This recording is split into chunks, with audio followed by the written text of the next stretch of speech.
Imagine waking up tomorrow and finding out that the gap between the rich and the poor had grown again overnight. That isn't a wild guess. It's what's happening every single day. While you are sleeping, billionaires may have added millions to their fortunes. Their companies earned profits, their stocks rose, or their investments quietly multiplied. Meanwhile, millions of ordinary people woke up to the same worries, paying rent, buying groceries, covering school fees, or keeping up with medical bills. This divide isn't new, but the speed at which it's widening is staggering. We live in an age of unprecedented wealth. There's more money, more technology, and more opportunity than at any point in history. Yet for many, life feels harder, not easier. Wages don't seem to stretch as far as they used to. Housing costs bite deeper. Education and healthcare feel like luxuries instead of essentials. It's as if prosperity is rising, but only for a select few. So why does this keep happening? Why do the rich get richer while so many others remain stuck or even slip backwards? The answer isn't just about luck or hard work. It's about powerful forces that operate beneath the surface, forces that reward those who already have resources, while quietly trapping those who don't. One of those forces is time itself. Wealth grows through compounding, when money earns profits, and those profits earn more profits. It's like rolling a snowball down a hill. The longer it rolls, the bigger it becomes. If you start with a large snowball, the results can be breathtaking. But if you don't have a snowball to start with, you're left chasing flakes while others build avalanches. Another force lies in the systems that shape our economies, tax codes that treat wages and investments differently, banks that offer cheap loans to people with collateral but reject those without, schools and universities that open doors only to those who can afford them. These structures weren't always designed to harm anyone, but over time they've created an uneven playing field, one where advantages accumulate and disadvantages pile up. And then, there's the cost of simply being poor. Without savings, people are forced to borrow at high interest or buy cheap goods that break quickly. Living far from good jobs means paying more for transport. Health problems often linger because care is delayed or unaffordable. Each of these pressures chips away at the little progress someone might make, turning poverty into a trap. The growing gap between rich and poor isn't just a story about numbers. It shapes neighborhoods, families, and futures. It decides who can take risks, who can rest, and who must constantly run just to stay in place. If we want a fairer future, the first step is understanding these hidden forces, and daring to ask how we might rewrite the rules so opportunity doesn't belong only to them, but to all of us. The first reason the rich keep getting richer is something surprisingly simple, yet incredibly powerful: compounding. It's the quiet engine behind wealth, the force that lets money grow on its own once it's set in motion. When wealthy people put their money into stocks, property, businesses, or even savings accounts with steady interest, something interesting happens. Their money doesn't just sit there. It starts earning profits. And then those profits begin earning more profits. Over time, this growth begins to feed on itself, creating an upward spiral of wealth. Think of compounding like rolling a snowball down a hill. At first, the snowball is small and a little slow to gather speed. But as it rolls, it picks up more snow, gets bigger, and starts moving faster. By the time it reaches the bottom, it's enormous. The rich start with a larger snowball and a taller hill, so their gains look spectacular.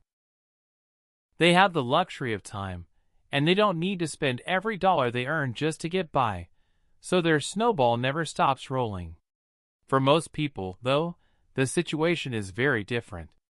Every paycheck has a job: rent, groceries, utilities, school fees, medical bills, transportation, maybe even helping out relatives. There's little or nothing left at the end of the month to save or invest. Without extra cash to set aside, there's no snowball at all. Just a cycle of earning and spending that keeps you treading water rather than moving forward. Even tiny differences early on can create massive gaps later. Let's say one person manages to invest $100 every month starting at age 20. With average stock market growth over the decades, they could retire with hundreds of thousands of dollars, all from those small, consistent deposits. Someone who doesn't or can't invest anything might work just as hard, but at retirement, they'll have only whatever they've managed to save from their paychecks, with no extra engine of growth. The magic of compounding isn't a secret that rich people invented, it's just math. But access to it is not evenly distributed. To benefit, you need three things: money to invest, time for it to grow, and knowledge about where to put it. If you're living paycheck to paycheck, or you don't have guidance on safe, long-term investing, it's nearly impossible to get started. Meanwhile, people who already have wealth can put millions to work right away, hiring professionals to manage it, ensuring that every dollar is earning for them around the clock. That's why compounding tends to widen the gap between those who have capital and those who don't. Over the years, one group's money grows while the other group struggles just to keep up with everyday expenses. Understanding this isn't about blaming anyone. It's about seeing how powerful this force is, and why giving more people the chance to participate in it could change the story of wealth for everyone. Money doesn't grow in a vacuum. It grows inside systems. And many of those systems quietly tilt the playing field in favor of people who already have money. These aren't always conspiracies or secret clubs. Often, they're rules and habits baked into our economies that reward those who start ahead. Take taxes as a starting point. In most countries, the way governments tax income depends on where that income comes from. If you're an employee, every paycheck is reduced by income tax, Social Security, and sometimes other deductions before the money even reaches your bank account. But if you make money from investments, dividends from stocks, profits from selling real estate, or earnings from running a business, you often pay a much lower rate. Some wealthy people can structure their lives so most of their income comes from these capital gains, meaning they keep a bigger slice of every dollar than someone working full-time for wages. The lending system works in a similar way. Banks love lending to people who already have assets. If you own property, hold investments, or have a long credit history, you're considered low risk. You get access to big loans at low interest rates. Those loans can buy more property, start companies, or fund renovations that add value. On the other hand, if you don't have collateral or you've had financial struggles in the past, you're labeled high risk. The bank may deny your application entirely or give you a loan with steep interest, meaning you'll pay far more over time. Ironically, the people who most need affordable credit to get ahead are the least likely to receive it. Then there's education, one of the strongest predictors of lifetime income. Wealthy families can afford high-quality preschools, private schools, and universities with strong reputations. They can pay for tutors, after-school programs, and test prep courses that help their children shine in competitive exams. They might also support unpaid internships or travel opportunities that build impressive resumes. By the time their kids start their first jobs, they already carry credentials and experiences that open doors to well-paid careers. For someone born into a low-income household, the climb is much steeper. Public schools may be underfunded, classrooms overcrowded, and guidance counselors stretched thin. Even if a talented student earns good grades, they might lack access to college scholarships or professional networks. And if they need to work while studying, they'll have less time for internships or side projects that build a career. Hard work matters, but it doesn't erase these structural head starts. Networking is another quiet but powerful system. People with wealth or social standing often know lawyers, investors, executives, or entrepreneurs who can offer advice, mentorship, or jobs. Sometimes a single introduction can change the course of someone's life. For those without these connections, opportunities are harder to find, and rejections feel more personal because there's no one to open a back door. All of these systems, taxes, credit, education, networking, aren't bad on their own. They were designed for efficiency or stability, not necessarily to lock people out. But the side effect is clear. They funnel advantages toward people who already have resources and make it much harder for others to break through. Over time, this creates two tracks in society, one where wealth grows almost automatically, and another where people work tirelessly but still struggle to gain traction. Understanding how these structures work isn't about blaming success or excusing laziness. It's about seeing the hidden scaffolding behind economic outcomes. When we recognize that wealth is shaped not just by effort but also by systems, we can start talking about how to make those systems fairer. So talent and determination matter as much as the bank balance you're born with. The good news is, this isn't destiny. The story of wealth doesn't have to be a straight line where the rich soar and everyone else is left behind. Around the world, people and governments are experimenting with tools and ideas to shrink the gap, and they're proving that change is possible. One of the most powerful solutions is financial education. When people learn how to save, budget, and invest, even in small amounts, they start to take control of their money instead of letting it control them. Understanding the basics of interest rates, credit scores, and long-term investing can make the difference between constantly playing catch-up and slowly building security. Imagine a young worker who starts putting just a little aside each month into a retirement account or an index fund. Over decades, that habit can grow into real wealth, even if their income isn't huge. Schools, community centers, and online platforms can all play a role in spreading these skills, so they aren't just for the privileged few. Another strategy is designing fairer tax systems. Taxes aren't just about raising money for governments. They can also shape how opportunity is shared. When income from wealth, like dividends or capital gains, is taxed at much lower rates than wages, it gives an automatic advantage to people who already own assets. Closing the gap, or at least making it narrower, helps level the playing field. Some countries have also experimented with credits or deductions that encourage low-income families to save or invest, giving them the same incentives that wealthy households enjoy. Access to credit and banking is another crucial piece. Small loans, microfinance programs, and low-interest savings accounts can give struggling families the breathing room they need to build assets instead of just covering emergencies. For example, in parts of Africa and Asia, tiny loans have allowed women to buy sewing machines, open food stalls, or start farms, businesses that later support their whole community.